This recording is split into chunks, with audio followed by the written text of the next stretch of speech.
Kia ora koutou, Markie here, the grizzled walrus of retroactive jealousy, among other things, the demystifier, a bunch of other epithets. Okay, so this video will be of interest to people with retroactive jealousy, but it's not about retroactive jealousy, it's about therapy. So I'm talking psychotherapy and counselling in this particular instance, though some of this, applies to other forms of therapy as well. So what I want to talk about, and I always kind of shoot things when I'm, when I'm in the moment, when I'm feeling quite passionate about the topic, which is why, sometimes I don't shoot anything for a long time, and then, when I get into things, I shoot quite a lot. And this has come up recently, and I think it's really important. And I like to do videos that help people, and this is one that could make a big difference. So listen up. So therapy, so psychotherapy or counselling, and this would also apply to maybe if you've seen a psychologist, anybody that's doing talking therapy really is what we're talking about here.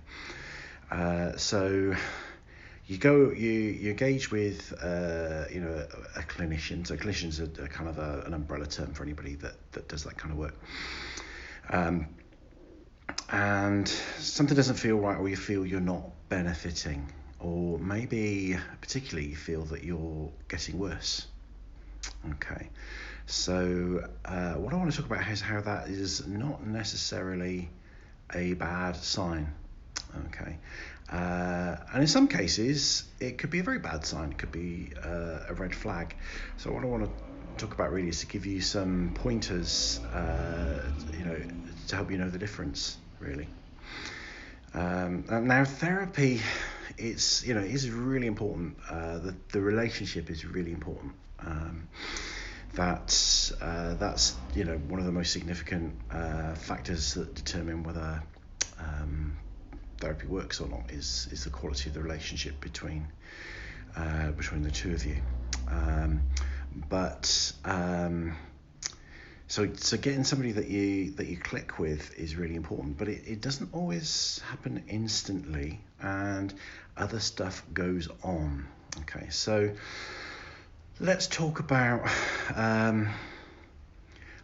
where it is potentially a good relationship, a good therapeutic relationship, and one that would be to your benefit to stick with, but where there are some, where you're experiencing some discomfort. Let's talk about that first, and then we'll finish with looking at, what the warning signs and the red flags might be that might tell you that, maybe, drop this therapist like a hot coal. Okay, so two things really. So I would recommend watching my video on attachment. Okay. In fact, you could pause now, watch that video, and then come back to this point, and then it will all kind of make sense. Now, in brief, very, very brief, attachment is based on our very early childhood experiences, how we connect with people, how we bond with people, and also what gets in the way of that process. So difficulties with connecting with people, difficulties with bonding with people. Okay, so attachment is a factor. And also later adult experiences where there's been a breach of trust. That's something that kind of comes into this as well. So one of the biggest misunderstandings about most kinds of therapy, so certainly counselling, not so much things like CBT or brief therapies, but person-centered therapy, psychodynamic and psychoanalytical therapy, there's often a lot to be gained by doing it for a long time. Okay, and people think, this is just the therapist trying to get more money out of you. It's not. What happens in therapy is, people think that what happens in therapy is that you tell the therapist what's going on for you, and the therapist says something clever, and that makes you feel better. And that's how it works. Okay. I have touched on this in other videos. Actually, I can't remember. Sometimes, because I've done so many videos, I can't always remember what I've covered and what I haven't. So check out my psychotherapy series, which talks about other aspects of psychotherapy. If you find this useful, and this is an issue that's current for you, that series, the other videos in that series will also be useful for you. So, and I will put this one in that playlist. So check out my psychotherapy playlist. So, what works in certainly counselling and psychoanalytical therapy, but more so person-centered counselling, I guess, which is the bulk of counselling. I'm sorry, I'm using lots of terms here, and they are explained a little bit in some of the other videos. But person-centered counselling is that's the person-centered. The person-centered model was the biggest influence on modern-day counselling. So if you've seen somebody that calls themselves a counsellor, the likelihood is that that's the model that they're working with. Okay, and it's what we call relational. Okay, so and there's a number of other therapies models of therapy that are relational. Okay, and what that means is that the relationship heals. Okay, and the reason the relationship heals is because it's relationships that have done the damage in the first place. Okay, so if you've got an attachment injury or attachment damage from childhood, or trust issues from later on in life, they would have been caused by other people. Some traumas and some psychological issues are caused by disease, head injury, trauma, car crash, something like that. But a lot of our problems, our psychological problems, particularly interpersonal problems, are caused by people, usually caused by caregivers. Okay, so, and it's not about parent bashing, it's just about cause and effect. Okay, so something interrupts the relationship. It might not be the caregiver's fault. It might be that mum gets taken into hospital when baby's when you're a toddler, and that gives you renders you these issues. It might be neglect. It might be abuse. Generally, it's probably for most people it's not always at the extreme of abuse or neglect, but it's glitches in the parenting relationship. Okay, so that's caused in a relationship by a person. So it's best healed in a relationship with a person. So long-term therapy with a counsellor is what we call reparative. So the thing about counsellors and therapists is we are only interested in you and your well-being. We won't judge you. You can say anything you like. We might challenge you, if we think that you're revealing or talking about something that's unhelpful to you, but we're doing that with your best interests at heart. So it's a very pure relationship where we're 100% there for you, which, really we don't get in real life outside of therapy. And that's what heals. It's not what we say, it's how we are, it's how we listen. How we respond to you, we respond to you in a warm way. We have your best interest genuinely at heart. We don't judge. You can say anything. We listen. 100%. That over a long period has a massive healing effect on the psyche. Because where else do you get that in normal life? In romantic relationships and friendships, we can't say anything that we want and we will be judged. Even the best friends will have an agenda. And the people that are closest to us will have even more of an agenda. So that is extremely powerful. Okay, and sometimes the therapist will say clever things, and will introduce ideas and models and concepts, and draw parallels and point things out. That you haven't maybe realised, that draw connections and give you more insight and more self-awareness. All that does happen in therapy, but actually the power of the therapy is the relationship. Okay, and that also is where the problems come in, because this is where we get into something called transference. Okay, so transference is where we bring our negative expectations. They can be positive as well, but generally when we talk about it, it's negative. We bring our past baggage with us and we project it onto the therapist.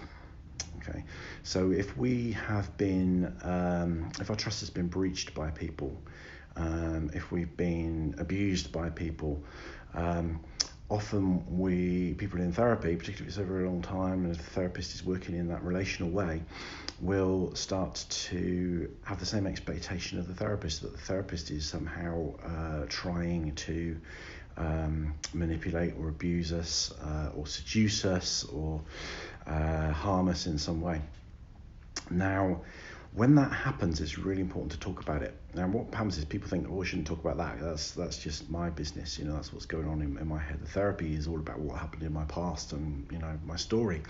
Actually, the real gold is in, noticing the transference, noticing what, if you can become aware of how you are thinking of and how you're relating to your therapist and bring that into the therapy, that's the gold. You'll move yourself on, enormously through working with that.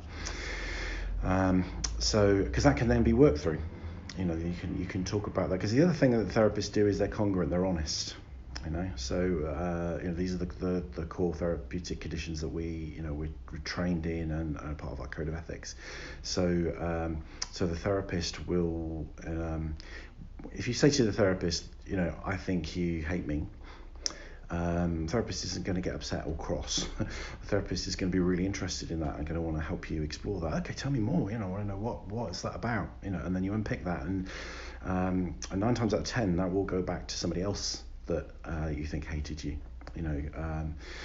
So you think the therapist is judging you. You think the therapist is superior to you. You think the therapist is all kinds of things, including the erotic, what we call erotic transference. So one of the things that normally the way this works is the client becomes romantically attracted to the therapist, but it's not a genuine romantic attraction. It's kind of based again on experiences in the past and projecting them onto the therapist. So we don't very often experience from people around us, and often not even our partner or beloved, we don't often experience that quality of care and attention and interest. The therapist, we're hanging on your every word.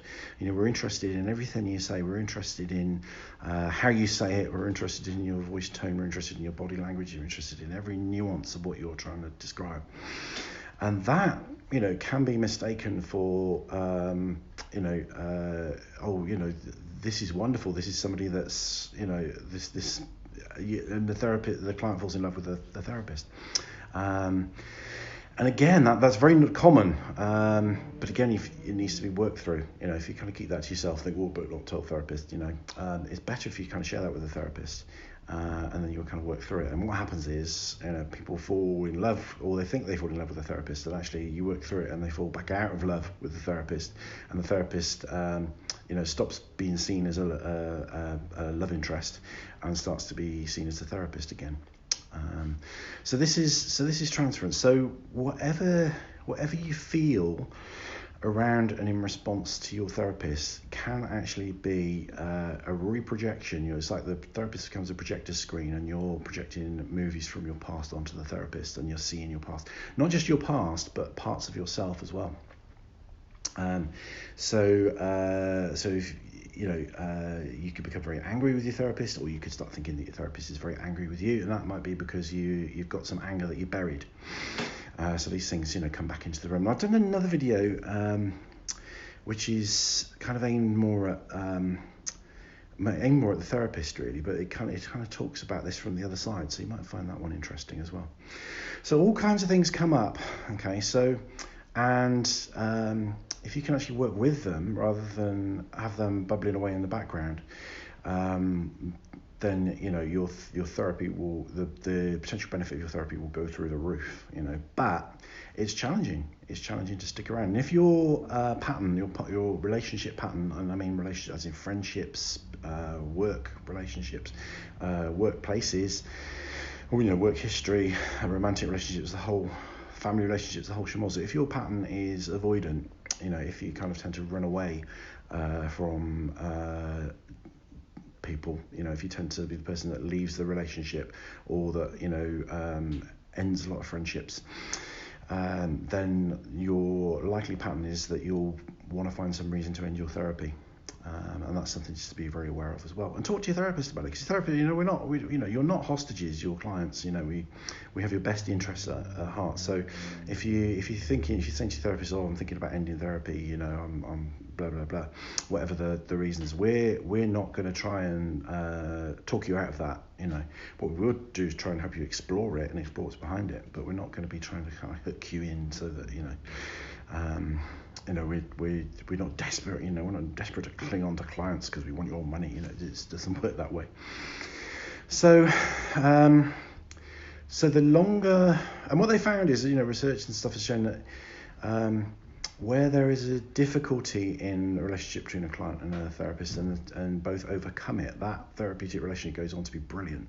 It's kind of better to have some kind of challenge or rupture. They often use the word rupture in their relationship, and overcome that and heal that and move to the other side of it, than to have a kind of a smooth relationship. Because a smooth relationship, you can kind of get some work done. You can kind of talk about the past, you can talk about your issues, but you're not getting the benefit from that healing relationship in the same way as if it was running completely smoothly. So it's kind of, it's counterintuitive. Difficulties with the therapist potentially are real gifts. Okay. So how do you know when this isn't happening, and when actually you've picked a bad therapist? And there are bad therapists out there. I hate to say it, but there are therapists that engage in sexual relationships with their clients, which is absolute no-no in the therapeutic world. And sometimes it's just a case of you're not the right fit. Might be the therapist not using the right model, but more often than not, it's like personalities don't connect. So how do you recognise that? Okay, well, you can check your therapist out for starters. You can check to see if your therapist is kosher. So normally they belong to some kind of professional body. You can contact that body and ask, is this person qualified and kosher and registered? You can ask what their qualification is. You can ask questions like, are they in supervision? So you can check out their bona fides kind of quite easily, because there's things they should have. And this will vary in different countries will have different professional bodies. So I'm in a professional body in New Zealand, and I'm also still in a professional body in the UK. So if anybody kind of thinks, that Mark Lindsay earlier, is he legit? They could email either of those bodies and ask that question, and they would the organisations would respond. You can ask to see people's certificates. So they're the kind of like the basics. So things that your therapist should never do. Okay, so the therapeutic relationship is one-sided. It's a totally one-sided relationship. So the therapist is not in this relationship to gain anything personally from you, apart from a sense of satisfaction that they've helped you. So if a therapist is after something, so the number one kind of red flag for that would be, if they're after your body, that's a real red flag, absolute red flag. If they're trying to embroil you in some business venture, if they're doing a hard sell on you for something else that they offer, like a course or something like that, it's okay for them to recommend a course, but you shouldn't feel pressured or cajoled or bullied. If you feel any of those things, that's not good. If the therapist Generally, therapists don't disclose much about themselves. So a lot of therapists, if you ask them anything about themselves, they just say they won't answer it, and they'll ask you why you want to know. That's okay. That's never a bad sign. Some therapists do self-disclose more. I actually self-disclose quite a bit, but always for a reason. Always for a reason. I never talk about me just because I want to talk about me. I'll talk about me because I'm sharing something that like a learning experience or a life-changing experience or a growth experience that I think would be helpful to the client. And sometimes I will share about me for something that here in this country we call whakawhanaungatanga, which is relationship building. So sometimes, and a lot of therapists don't do this, but I will sometimes engage in a bit of small talk or a little bit of discussion. It might be about the weather, it might be about the area, it might be about something more general. So I know somebody's into a certain kind of, if people talk about how they're into a certain kind of genre of books and reading or whatever, I might talk about that as a way of kind of helping to build that relationship with them. I'm not talking about that for my own benefit because I enjoy talking about those kind of things. If I want to enjoy and have a conversation talking about those sort of things, I'll do that in my spare time. But I will do that in the session as part of a kind of bonding experience with the client. And I always say to therapists, the key thing is always know why you're saying what you're saying. Yeah, context is everything. Always know why you're saying what you're saying. If you're saying something because it's in your interest and not in the client's, then that's not okay. It's got to be in the client's interest. So the other thing to be conscious of is, bizarrely, lots of therapists are narcissists. Is the therapist getting a kind of narcissistic kind of feed from being in a superior, seeing themselves in a superior position to you and telling you things, and kind of feeding off a sense of kind of superiority and control? That's really unhealthy as well, and you should be able to kind of feel that.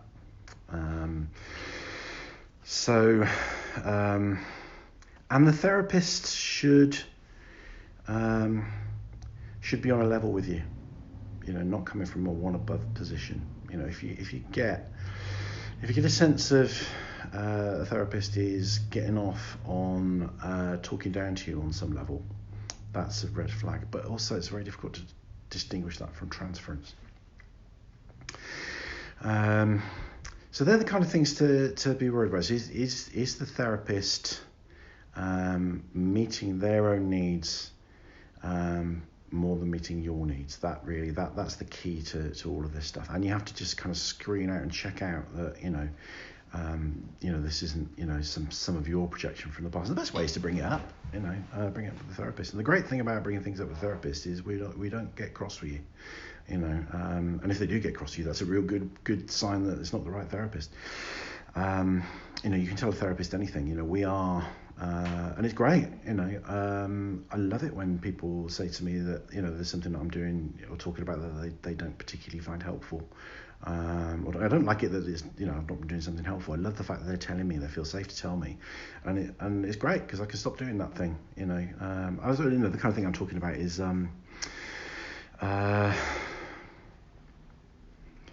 what might somebody not find? So it might be, the common thing is I'll be curious about something and start engaging in conversation about, and actually the client's burning to talk about something else. They're not interested particularly in what I'm, where we're going in the conversation, and they want to take it to something else, and that's great, so, well, actually I don't really want to be talking about, what I want to talk about is X. Brilliant, fantastic. So if you tell a therapist, you think this is, something they're doing is unhelpful or not where you want to be focusing, notice their reaction. If their reaction is, oh, I'm, sorry, thank you very much for telling me, that's great that you told me, now we're going to focus on what you've asked for. That's a really good sign. So I need to just kind of recap some of the things that we've covered and just regather my kind of thoughts on this. So the therapeutic relationship should be, if it's working and if you're really working, if you're really making some progress in therapy, you will encounter discomfort. There will be uncomfortable things, and sometimes you will come away from therapy feeling Certainly in therapy, you will feel worse than you did before you walked in, and sometimes after the therapy, you'll feel worse than when you were in therapy. And that can often be a really good thing. I mean, if you think of you have an operation or whatever, you wake up in the recovery room or whatever, and or the day you get back from hospital, and you feel rough as old Nick. You feel you're experiencing some pain. Your mobility is probably limited. More than it was before. But then as the days go on and you heal from the trauma of the physical trauma of the operation, you get the benefits, and then you find you've got less pain than you had before you had the operation, and you've got more mobility and more movement. So therapy is the same, really. Therapy, to get well, often you have to visit some dark places. Now that should be done in a very careful and very supportive way. Just as surgery should be. And the aftercare is important as well. But sometimes you feel worse before you feel better. And that's an element in therapy as well. So I think that the number one thing really is talk to your therapist about what's going on. If you feel uncomfortable with your therapist, if you don't know why your therapist is going off in a particular direction, or if you don't know why your therapist is asking something, or they do something that it makes you feel uncomfortable, raise it. See what they say. Their reaction will tell you a lot, will give you a lot of information about whether that's a genuine, kosher therapist with integrity and good intent.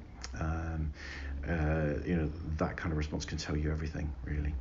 And the response that you're looking for is affirming you, welcoming your challenge, welcoming your complaint or your question, responding to it positively and warmly, and making the change, or perhaps explaining why they're doing what they're doing, and giving you a rationale for why you might want to consider continuing in that direction. But they're also always giving you the choice. You should never feel like the therapist is this lofty authority figure that's better than you, and is telling you as a small, silly, stupid little person, what you should go and do because they're the great, I am. A therapist should be humble. Should see themselves as an equal. It should be a collaborative relationship with you, both of you working together, not somebody doing something to you. And if the therapist is feeding off you in some way, either they're getting their self-esteem through talking at you, or they're trying to seduce you, or they're trying to get your money, or they're trying to sell you something. Not just in a way that recommending something that they think would be to your benefit, but a real kind of sales pitch. That's a red flag as well. So the secret is really, what I would say really is make your decision. Always take the first session in therapy as the job interview. It's like you're checking that therapist out. How do you feel? If you don't feel right in that first session, don't proceed, find somebody else. But once you've engaged a therapist on that basis, if issues come up, don't walk away too easily. Be prepared to feel the discomfort and ask some potentially difficult questions, which will actually be easy because the therapist will respond to that in a really positive way, or they should. If they don't, that's the time to walk away. But be prepared to feel some discomfort, and be prepared to talk about that discomfort, work through that discomfort, and see where that goes. Now, if you keep doing that and you still feel discomfort, you shouldn't be having to talk about, I don't like the fact that you're doing this, and I don't like the fact that you're doing that, every session for a year. That would be a warning flag in itself. So you're looking at there's things that the therapist that you feel uncomfortable, you raise it with the therapist, you work through it between you, you look at what belongs to you. Maybe they need to take what you said on board and do something differently, and then it progresses. Okay, if it doesn't progress, that's another warning sign. So hope that kind of makes sense. I mean, there's quite a lot in this. I could do a whole video on transference. Could do a whole video on therapist red flags, how to pick a good therapist. Could do a whole video on how therapy works and how people think it works, which is often two very different things. So there's a lot in this. I hope it makes sense. I will add this to the playlist. I haven't done any on that series for a while, but I will come back to it. It's something that's like I say, when the mood is right, I do a video, and so some of these series, I might not add a new episode to for years, but when the time's right, I do. So check out that playlist. I'll see if I can put a link to that in the description. Check out my attachment video as well. I'll try and put a link to that, and I tend to forget to do these things. So if it's not there, remind me. And I hope that if you're in therapy, you're getting the very best. That's what I want for you. I want you to get the very best out of therapy, and not let things get in the way of it, really. And another thing to watch out for, and I may have done a video on this, in which case I'll check and see if I can put a link. Something called the flight into wellness. That's something else to check out as well. So I'll see if I've covered that before. I might have covered that in a retroactive jealousy video, in which case I'll have the link down below. So thank you for watching. I hope that's helpful. I hope I haven't baffled you. Do fire away with any questions, or if you want me to expand on anything or clarify anything, I can do a follow-up video. Hope that's helpful. Thank you, Rangimarie.